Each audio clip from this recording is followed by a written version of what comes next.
Ate, anong binabasa mo dyan sa kupad mo? Kupad? Anong kupad? Novels yun, tita.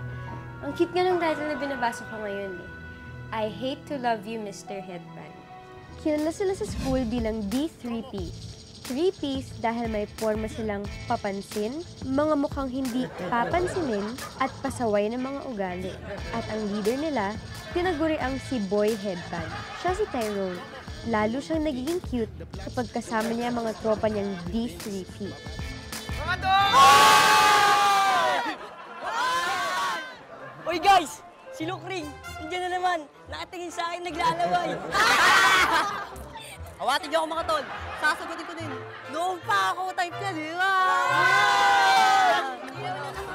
At yun ang madalas na ikinabubwisit ni Ina.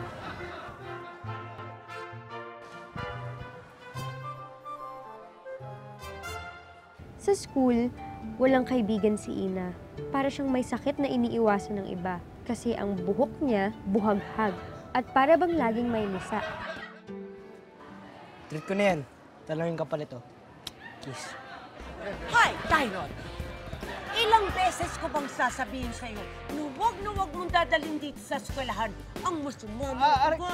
Pinyaratan, hindi na po. Ginudge ni Ina si Tyrone base sa itsura at kilos na nakikita niya dito.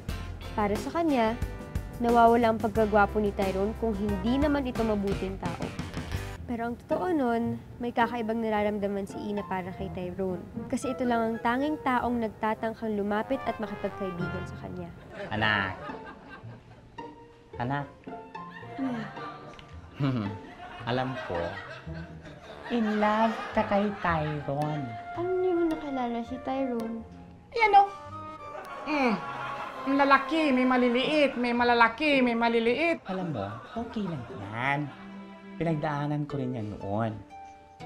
Ang pinagkaiba lang natin, sobrang ganda ko noon. Di ba, Temyong?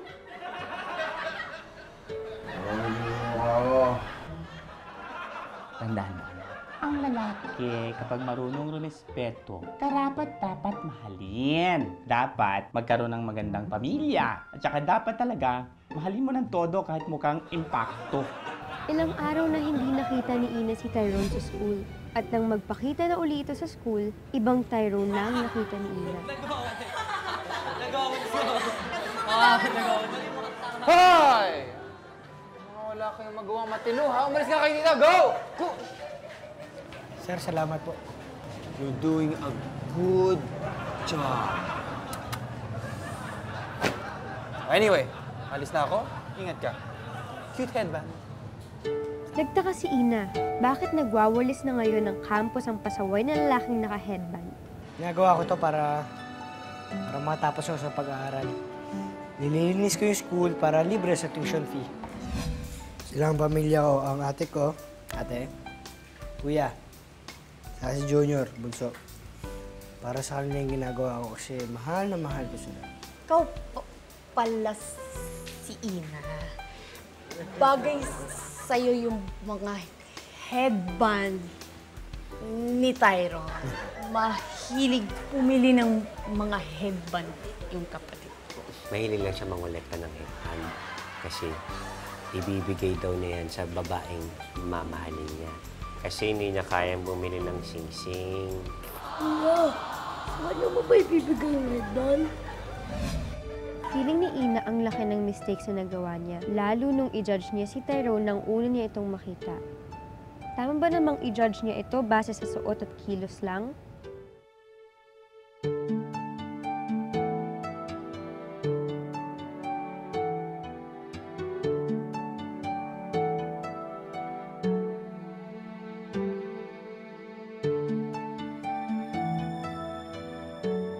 Ate, ano po nangyari kay Boy Headband? Naging sila na ni Ina, tapos si Ina na yung laging naka-headband.